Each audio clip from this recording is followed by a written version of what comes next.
Welcome to Understanding the Bible with Pastor Stephen. This is episode 54, Christmas and What It Means to God. So, Merry Christmas. Today's the 18th. I hope you all have a wonderful Christmas this year, and I wanted to approach this a little bit different, not your typical Christmas story, right? So, today we're going to be talking about the significance of God being born as a human, baby Jesus, and Christmas time, right? Now, first of all, I understand he wasn't really born in December, but let's talk about Christmas, meaning Christ Mass. And Mass means you are sent or to go. So Christ was sent to humanity, and that's why we call it Christmas, okay? Now, the speculation is that it was in like April or March, whatever. I really don't care when you think he was born.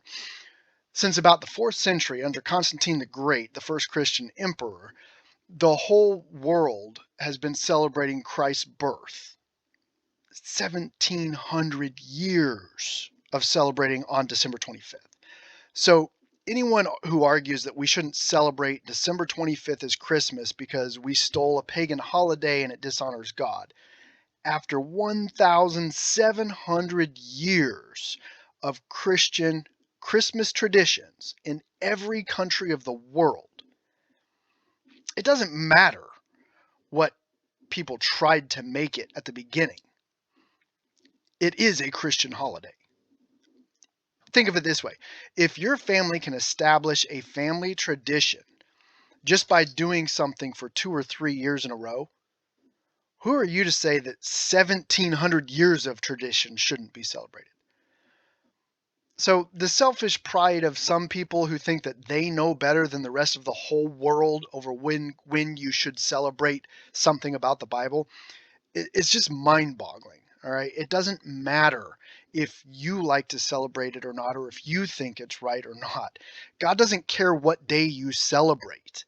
What he cares about is what you're celebrating, who you are celebrating, and why you are celebrating.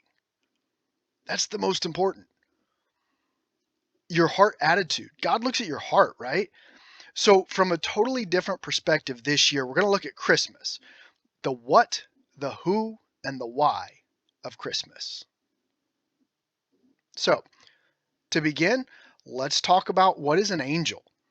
Now, the definition of an angel, we have this human idea of pretty, soft wings, a human-looking being, right? The definition of an angel is a spiritual being who is believed to act as an attendant, an agent, or a messenger of God, and has been conventionally represented in human form with wings and a long robe, right?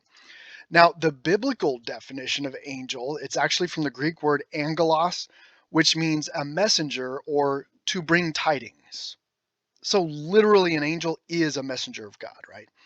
Now, the description of angels from the Bible, most often they're invisible to humans. You look at Numbers 22, angels have always been perceived by humans as some sort of supernatural being that can appear and disappear at will, right? Now, if you read through the whole context of all the books of the Bible, there are different classes of angels. So there's potentially the warrior class versus the servants, the messengers, right? And I just want to read a couple of brief explanations of some of these angels. The cherubim are described in Ezekiel chapter 1 and 10. It's mentioned in Genesis 3:24 when Adam and Eve were driven out of the Garden of Eden. God said, so he drove out the man, and he placed at the east end of the Garden of Eden cherubims and a flaming sword which turned every way to keep the way of the tree of life. So apparently these are powerful beings with swords, okay? And there's other places in the Bible that they mention that. Then there's seraphim, which are talked about as serving God in heaven in the throne room. Now, if you think about a powerful king in a throne room, right? Who does he have surrounding him? Obviously wise people, people who will protect him, people who are strong and powerful enough to protect him, right? So if you're going to keep the throne room of God, there's something special about you. That's what these seraphim are. Now, they're mentioned in Isaiah 6, and then their description is reiterated in Revelation 4 without calling them seraphim. So it's possible that Revelation 4 is referring to 4 beasts that are actually angels, seraphim. But in Isaiah 6, verse 2, it says, Above it stood the seraphims, each one having 6 wings. With twain he covered his face, that just means two, and with twain he covered his feet, and with twain he did fly. And one cried unto another and said, Holy, holy, holy is the Lord of hosts, the whole earth is full of his glory. Now, seraphim literally comes from the word seraph, the ancient Hebrew, which means burning or fiery, typically referred to as a burning serpent in the ancient Hebrew. So I don't know what that means about what a seraphim looks like, but they are clearly somehow burning and have 6 wings. That's like the only two things we know about them, okay? And if you look at Revelation 4:6, it doesn't call them seraphim, so this is speculative. I'm not sure if these are. But it says, And before the throne there was a sea of glass like unto crystal, and in the midst of the throne and round about the throne were 4 beasts full of eyes before and behind. And the 4 beasts had each of them 6 wings, this is why I think it's seraphim, about him, and they were full of eyes within, and they rest not day and night, saying, Holy, holy, holy, just like the seraphim in Isaiah 6, Lord God Almighty, which was and is to come. So obviously several different classes of angels. Now, here's another one, the archangel. There's only one archangel mentioned in the Bible. Now, I'm talking about the canon of the scriptures, and not the book of Enoch and the Apocrypha and other extra biblical texts, okay? In the Bible, 1 Thessalonians 4:16 talks about the archangel, which is Michael. Jude 1:9, he is named as Michael, and he is capable of struggling with Satan. So Michael the archangel is very powerful, and he is called the commander of the armies of the Lord. Then we have another class of angels called the heavenly host, which is the great multitude, which come at several times in the Bible. You look at Luke 2, they were praising God and singing. And then in Revelation, they are coming with God to fight against the armies of the world. So lots of different purposes for different angels, and then several we know of different looks. But I want to really get into how powerful and fearsome these angels are. They are huge and amazing. In Ezekiel 1 and Ezekiel 10, I'll start in chapter 1 here. I just want to read a few verses. Verse 4, And I looked, and behold, a whirlwind came out of the north, a great cloud, and a fire enfolding itself. And a brightness was about it, and out of the midst thereof is the color of amber, out of the midst of the fire. Also out of the midst thereof came the likeness of 4 living creatures, and this was their appearance. They had the likeness of a man, and every one had 4 faces, and every one had 4 wings. And the living creatures ran and returned as the appearance of a flash of lightning. Now this is describing the cherubim. Verse 15, Now as I beheld the living creatures, behold, one wheel upon the earth by the living creatures with his 4 faces. The appearance of the wheels and their work was like unto the color of a beryl, and that's a type of stone. And they 4 had one likeness, and their appearance and their work was as it were a wheel in the middle of a wheel. When they went upon their 4 sides, and they turned not when they went. So they roll on one wheel, that's a wheel within a wheel. As for their rings, they were so high that they were dreadful, and their rings were full of eyes round about them 4.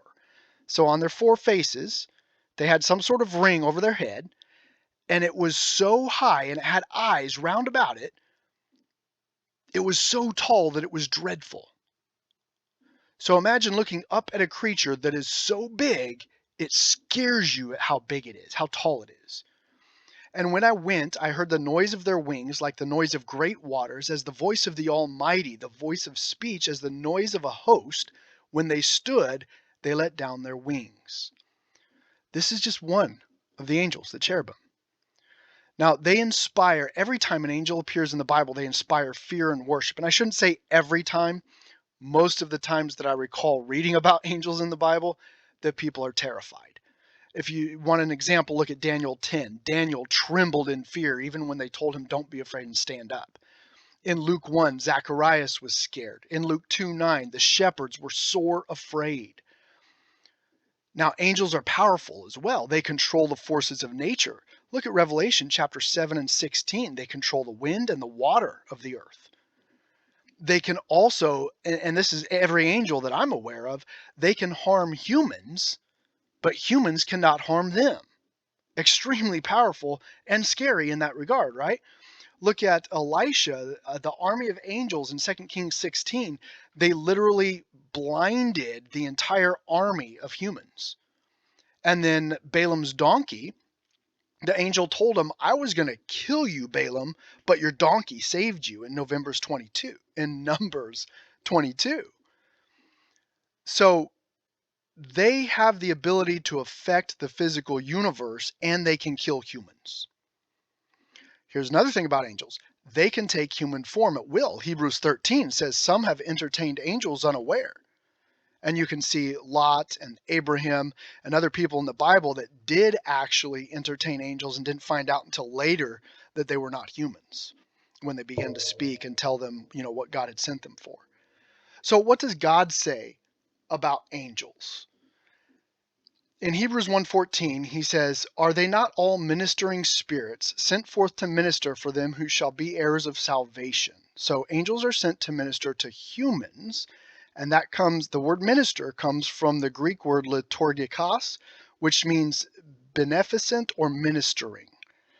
Basically, what that means is all angels are meant for the service of the people who are heirs of salvation. Interesting. So these great, powerful, huge, dangerous beings are meant to help us. Then you look at Psalm 8:3. It says, When I consider thy heavens, the work of thy fingers, the moon and the stars which thou hast ordained, what is man that thou art mindful of him, and the son of man that thou visitest him? For thou hast made him a little lower than the angels, and hast crowned him with glory and honor. Now this is what blows my mind. Human beings were made a little lower than the angels. The difference between us puny humans and the angels is so vast that through all of human history, human beings have worshiped fallen angels, demons, made them into gods because they are so much better than humans and more powerful than us that they appear to be gods to us. And they scare us when they appear to us. And yet God says we are just a little lower than these beings. That's crazy. God's idea of a little bit is massive. So what are humans? Well, physically, we're flesh that just exists for a short time compared to the earth, compared to angelic supernatural beings, and for crying out loud, compared to God. I mean, we're puny. Our flesh is often weak and sick. We're easily defeated by spiritual beings. We're the tallest human, I'm assuming is like, 10 to 12 feet tall, maybe in all of history. I don't know. Um, and then the shortest adult is maybe like 4 feet tall, or midgets 3.5 feet tall or whatever. I don't know. So you take that range, like we can be 4 to 12 feet tall, let's say, in all of human history. That's nothing like angels whose height is, quote, so high that they were dreadful, end quote, from the book of Ezekiel.